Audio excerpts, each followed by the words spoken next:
That's So you true. would be good on a board. Well, I think board is called a board for a reason because it's Not the ones I'm on, baby. Jack Phillips and Gabriel Dolan are not your average podcast hosts. They're the superheroes of real-life experiences and witty insights. They've got more stories than a library, more rawness than a sushi train, more wisdom than a fortune cookie factory, and are way more real than this voiceover. So strap yourself in, people. Jac and Ral are keeping it real. Welcome back to keeping it real. with Jac and Ral. Yeah. Now, we've actually decided to drop the official I'm Jac Phillips, I'm Gabriel Dolan because I don't know how many times you can stuff up my name. Like you've known me for about 20 years and you still cannot say my name properly. You buggered me up by saying, Jack, it's Dolan and it rhymes with a colon. So now all I think of is... That I'm full of shit. You said it, baby. Hey, episode 6. Yeah, episode 6. And we got some good news that came in. We debuted first episode. First week we were at number 17 on Spotify Business Podcasts, which is pretty bloody good. Is that good, Keehlan? That's very good. Yeah. It's very good, Keehlan said, and he knows. High five, baby. I can't reach it far.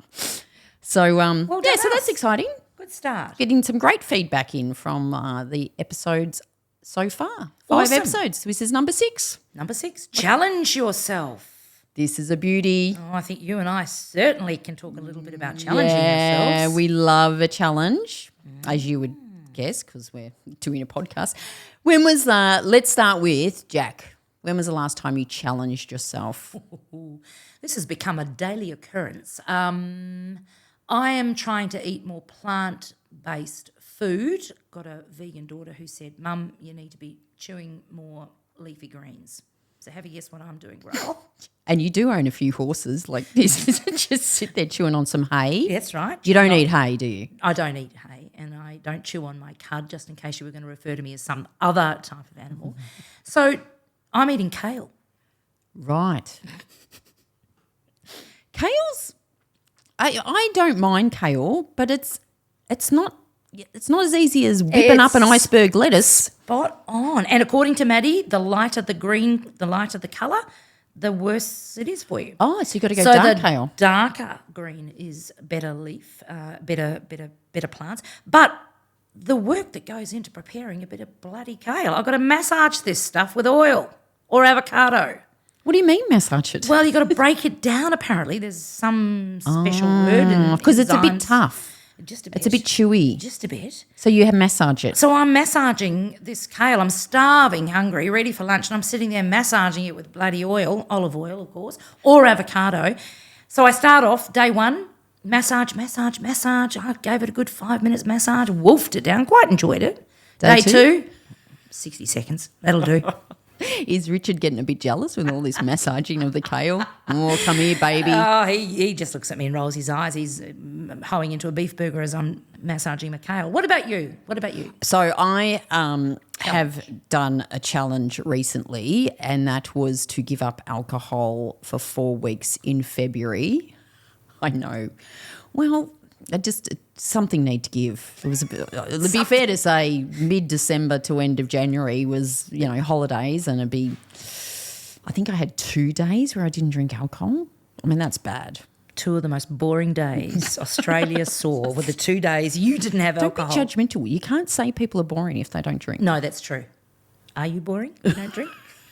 My mum always used to go, you don't have to drink alcohol to have a good time. I was like, it helps.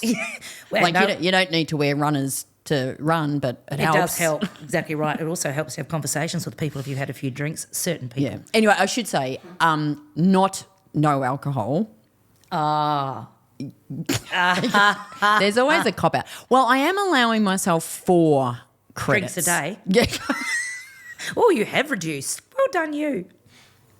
I was telling someone, I go, no, I'm allowed to drink 4 times. And I go, well, 4 times a week? And I went, no, like 4 times about the whole month.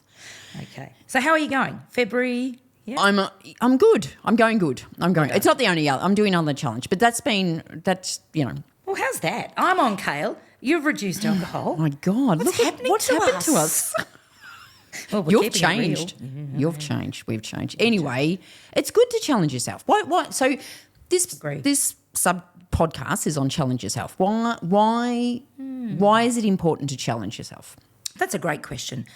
If I think about that, why I want to learn. I want to try different things. I don't want to get boring. I want to grow. I want to unlock my potential. So try different things. Unlock the Kale's potential with the Massaging because we both love a challenge. So that challenge is about getting healthier. So I Yeah. feel better. So I can do more. So I can live longer. Yeah, and that was the same with me giving up alcohol. It's about it's just energy management. Getting into the year, working, just giving your body a break. Yeah. But it's not the challenge for the hell of it. There's some benefits. Like, for example, I didn't drink last night and I got up and did a 10K run this morning. You do feel better. Yeah. You also sleep better if you don't drink. Yes, and that's another thing. As you would know, women of our age, certain age, and the big menopause. The big M. The big M. We're not talking iced coffee, sadly. That's dated us. Do they still sell Big M? I think it's called Dare now. Plug for Dare iced No, coffee. it's only tradies. Tradies drink flavoured milk, don't Nothing wrong with a tradie. they? No, I'm not suggesting there anything is wrong with a tradie. I'm just Okay, so we drinking- both love a challenge. Yes. Let's talk about some of the challenges that we are currently involved with. Yeah. Well, you're doing a good one. You're got into running recently thanks to your son. Oh my God, your daughter's got you eating kale and your son's got you running. I was so You not did like not- them in my did not- 20s. I tell you now, I was running into a bar and there was no kale being eaten, I can tell you that. So thank We God did for not them. have children for this reason. No, I know, they're so healthy. and Anyway, well. good on them. Anyway, yes, I've been running and I started, it was actually a year ago, so I've been running for a while. But the whole point of running is to, and you know this, you went for a 10K run this morning, is to continually to challenge yourself to perhaps run a bit further or run a bit faster, but just keep running. Now, I never loved running. In fact, Joan Rivers, I think I said to you, was the one who inspired me. She said, don't run. You'll never see anyone laughing when they're running. Bad accent. It's like Bloody true though, isn't it, right? Yeah. Well, I used to go on a few walks with you occasionally, and you were the fastest walker I've ever met. And I remember thinking running for you would not be that like Difficult. jogging because just lift your legs up a little bit. And I had to sometimes jog to keep up with your walking. Good. So been running. So that's on the personal front, yeah? What are you up to? Yeah, well, see, this is where I'm a bit slack. So I've been running 4K now for months. And so Louis said to me, come on, either start running faster in your 4Ks or push it up. So I've set myself a challenge. Mm-hmm. The new challenge is 5 kilometres. And I'd like to do that challenge, 5Ks in 35 minutes. That's Is that okay? pretty good. Okay, I'm running 4Ks in All about right, 29. I'm going to tell you. So I did. I would do 5Ks in probably about 37 minutes, I reckon. But I actually I just like to go run slow, enjoy. Yeah. I like it. Yeah. The It's a jog. good thing to do. It's a good thing jog. to do. But anyway. I've never felt better since I've been running. I get out of a chair quicker. I certainly have a better heart rate. I'm measuring my VO2. Have you heard of that one? No. Not another drink. There is one, I think, a VO2 drink. Anyway, this is your velocity. This is the amount of air getting through your blood. Oh, I thought Very it was important like to the have a high amount VO2 of lung capacity. Yeah, well, that's in there too, I think. Jesus, I wouldn't have thought you'd had a problem with lung capacity. What are you saying? We're going to talk underwater. Ral Dolan? See how you got it right then. Strength work. I've started, so running is good for me. It's a bit of mental energy. I think a lot, but doing a lot of strength work. I've always done weights, but doing a lot heavier Very weights, important. which is what I'm doing. A bit of trekking. So Trekking? yeah, a bit of trekking. I think that's just a fancy word for going on a walk, but it normally goes up a mountain. So that it's Is there a known bit of as trek. glamping going on at the end? or a No, bit there's of- no glamping. There's normally day trips. Me and the family are going to Queenstown, That'll be fantastic. and we are doing a few treks there. So my Beautiful. daughter Alex and her partner Anthony have set themselves a challenge. Talk about a challenge. They're doing base camp, Everest Base Camp in November. Sounds like an episode of Survivor. It's not the summit. But yeah, so anyway, they haven't really trekked before. So we're doing that. So trekking. Good. What else are you doing? I have decided to set myself a challenge for work for 2024. It's going to be my creative year. Right. What does that entail? Doing a podcast with a friend. Okay. That's pretty creative. Have you found one yet? A podcast or a friend? Oh, you're rude. So keeping it real with Jac Ral, that is one of my challenges for 2024, loving that one, and hopefully, we're nailing it. But I've set myself another creative challenge in 2024, something you are very familiar with. Which is? I want to write a book. Oh, yes. How many books have you written now? It's not a contest, but, 7. Lazy 7 books. Love it. That is creative. It is a creative process. And the podcast. I'm excited. This doing the recording bit is the easy bit. Yeah. All the other stuff that goes around with it. I mean, dealing with bloody Keehlan. It's got another healthy bloody Gen Z. No big M over there. No big M over there. Kale. Yeah, okay, so that's good. What have about you you? Have you got a working title for the book? Should we? I have, should we but I'm not plug going it to yet? reveal it. Oh, okay. Yet. No, I'm not good going to idea. reveal it yet. I'm going to hold it back. But don't worry, when things are moving along, I working will share titles. it. None of my books, the working title has ever been the title. How interesting. Yeah, because publishers get involved and go, well, that's a shit title. That's not going to work. That's not going to work. Well, okay, fair enough. All right. What else are you doing? I break my challenges down into, personal, health, work, relationships or community. As you know, moved to the farm a few years ago. Meeting new people, meeting different people. Joined a couple of boards. Oh. That's been a great challenge. Why do you go, oh? I hate boards. Do you? I am not the right person for a board.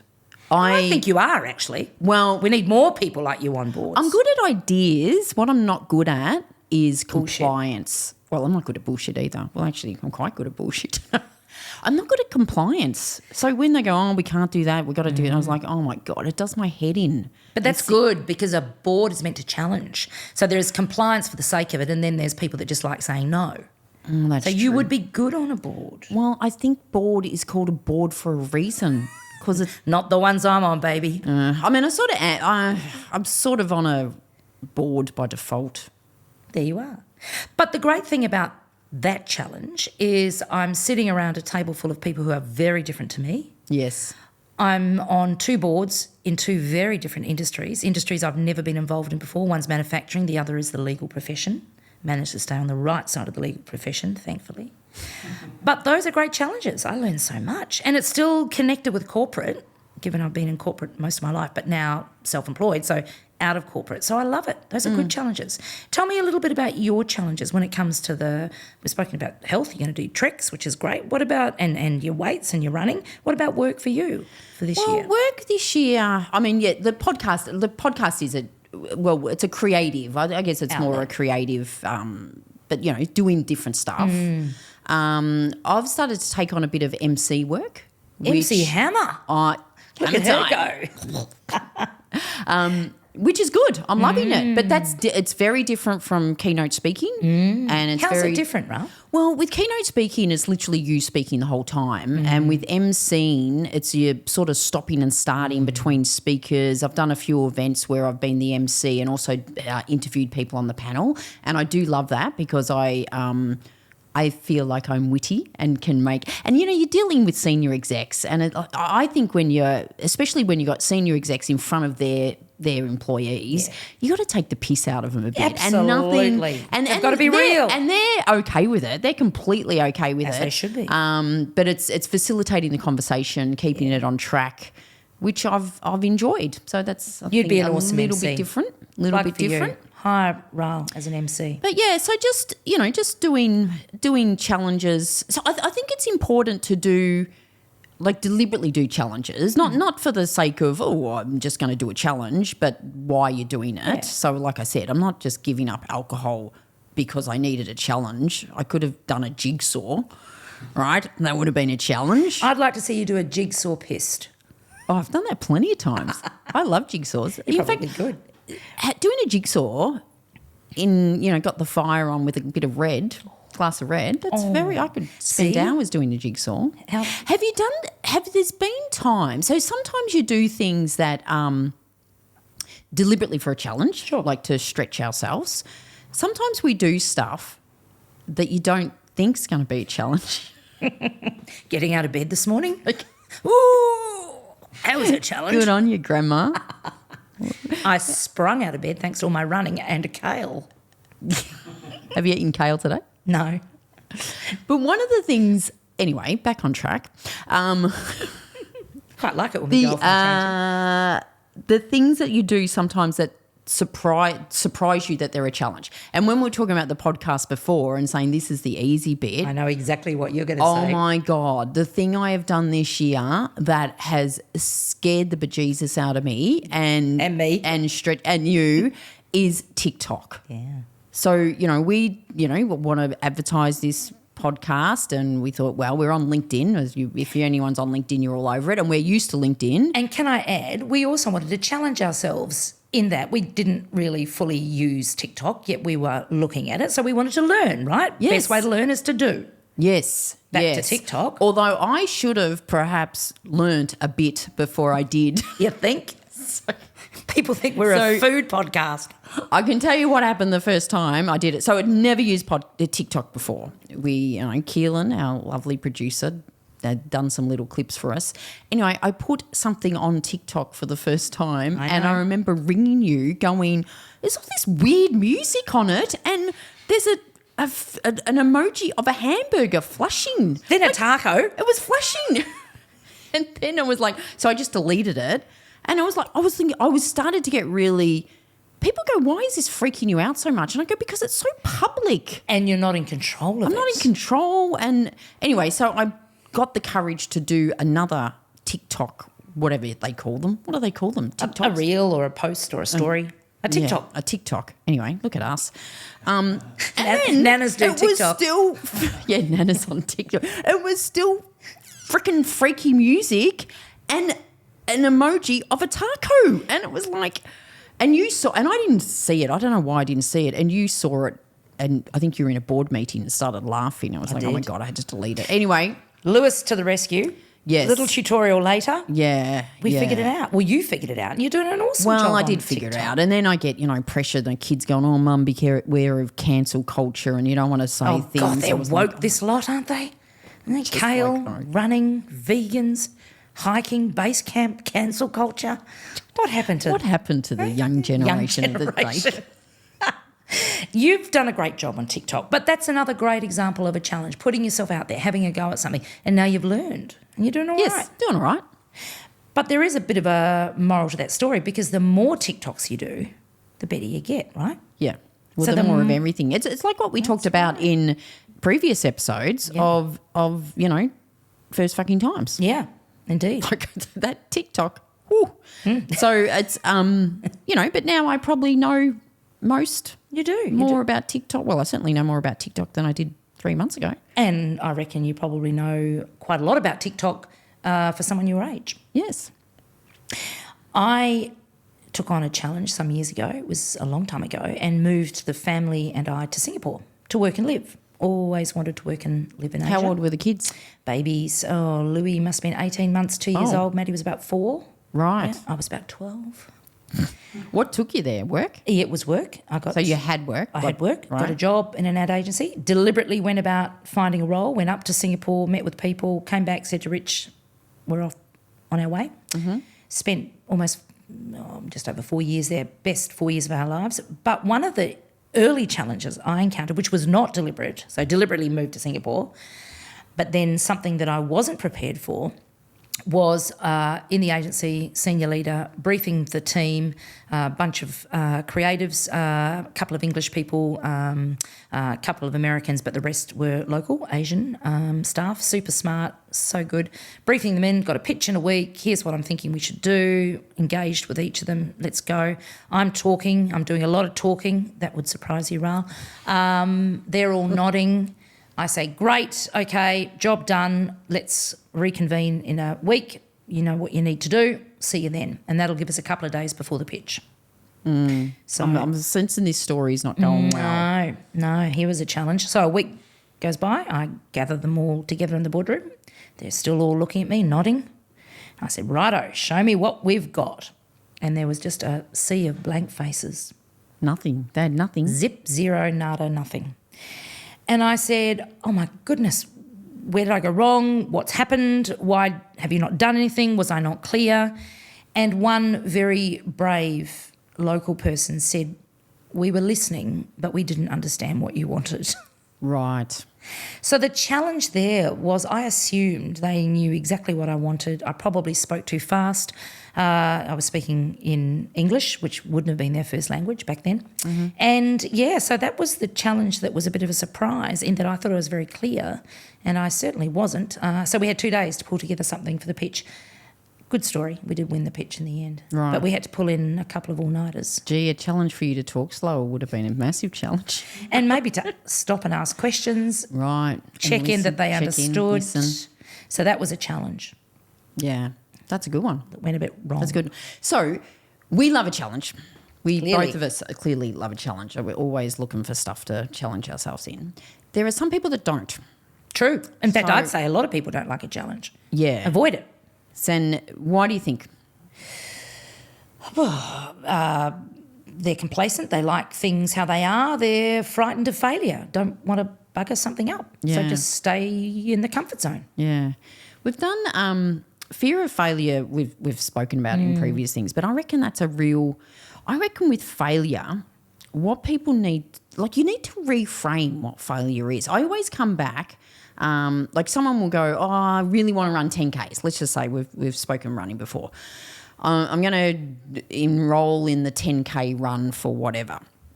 And I always go, okay, even if you end up not doing it and you've trained for it, but in the end you don't do it, or you go to do the 10K and you only get 7K and you have to walk 3, that is not failure. You've done 7K. And you're better off than where you were, just training for it. And also the another metaphor I use is around strength training. So with strength training, you aim to fail. That is the fail. Yeah, so you're doing heavier weights. Say you do 10 reps of something and then you increase the weight and you do another 10 reps. Your final 10, you shouldn't be able to get to 10. If you get to 10, you should be increasing the weight. Gotcha. So you should. Does the same apply to alcohol? If you get to your 10th drink, Ral, after you've gone through your Feb fast? No, that's wonderful. that's a failure. No, that's not a failure. Oh my God. You always come back to alcohol consumption. It's a bit naughty, it's not good. But I reckon, so we've discussed this clearly. 5 things we should do when you're trying to set yourself a challenge. Go. What's the first one? Well, the first thing is, first of all, understand your why. So why are you setting yourself a challenge? You're not doing it just because you've got nothing better to do. You're not just doing the jigsaw. You're wanting to increase your brain power, or you're wanting to relax, or you're wanting to get off a screen. So figure out your why. Yeah. There's the first thing. So, and again, like I said, I'm not doing alcohol just for the sake of not having a challenge. It's for reasons, for health things. I remember when I did a stand-up comedy course years ago, I wasn't doing it for the hell of it. I was doing it because I wanted to improve my speaking, but it was still a challenge. So, all right, be clear on why you're doing it. Why you're doing it. What's the second one? Don't overwhelm yourself by saying, I'm going to climb Mount Everest as my challenge. Start small. Go to base camp. Do something, I'll reduce my drinking by 4 glasses a day. or like you're doing with your running. I'm gonna run like 2 kilometres and then I'll run 3. I'm going to start running. I'm going to go from doing nothing to running to 2 kilometres. A 20-minute walk, and if I break into a little jog a few times, then good. So start small is a good thing. And again, don't want to overuse the strength analogy, but you got to keep. You just start small with strength. You don't just go really heavy because you'll do damage to yourself. So all right. Be clear on your why. Start small. Number 3, accountability. Tell somebody. Yeah, so tell someone, and not a negative ninny, right? Not someone who's going to go, oh, you're not going to do that, or oh, you're going to fail. But somebody who actually says, go you. Good on you, do it. I might come too. Yeah. I might share in the challenge with you. You might inspire somebody. Yeah, so that's another thing. Not only tell someone for accountability, but you might be surprised that they go, yeah, I'll do that with you. That's true. Get a buddy come along for the ride. Number 4? I think at some point you have to reflect and say, well, okay, am I doing this because it's my why. Have I stayed on track with that? And how's it going for me? What have I learned? Is it working? Is it not working? Am I enjoying it? Am I not? Do I need to change something? Yeah. It could also be too, you do the challenge. And again, I'm going to come back to running. We're talking about running, but you might say, okay, challenge yourself to do a half marathon or a marathon. And you might do it. And then you go, tick, I've done it. But I don't need to do it again. Yeah. Or, I'm going to go back to running 5Ks because I actually really enjoyed 5Ks and I didn't get any injuries. And when I started moving up to 10, I got stop and reflect. I like that. Is it still good for you? Good. Yeah. Final one? I think you've got to keep setting yourself challenges. So you and I have been doing this for years, on the personal front, on the health front, on the work front, on the relationships or community front or social side of it. Just keep setting yourself challenges. You don't need to set a challenge for every single component of your life, but just keep pushing yourself a bit. Push yourself a bit. And they don't have to be big. It could be like, I love cooking. It could be just I love eating your cooking. Yes, you do. We're a good partnership. But it could be I'm going to try a new recipe once a week or once a month or, a new restaurant or whatever. So, yeah, that's good. So, okay, so the tips were be clear on your why, start small, tell someone for accountability, but also maybe get a buddy along, stop and reflect all the time. Is this still working for you? And challenge yourself and set regular ones. Keep doing it. Keep going. Spice of life. Now, that next meal you go to cook, you're not going to use kale, are you? I haven't got time to massage kale. Okay, team, that is a wrap for episode 6. Maybe go away and do something this week that will challenge yourself. And that's all from us. And what are we doing? We're keeping it real. Keeping it real with Jac Ral. Okay, see ya. Bye. You've been listening to another episode of Keeping It Real with Jac Ral. If you like what you've heard, don't forget to tell others about it and give a 5-star review. They may seem confident, but they really are sensitive 5-star needy souls. Yeah, right. Keeping It Real, created by Jack Phillips and Gabriel Dolan. Produced by Keehlan Ferrari-Brown. And this really real voiceover, spoken by Richard Phillips.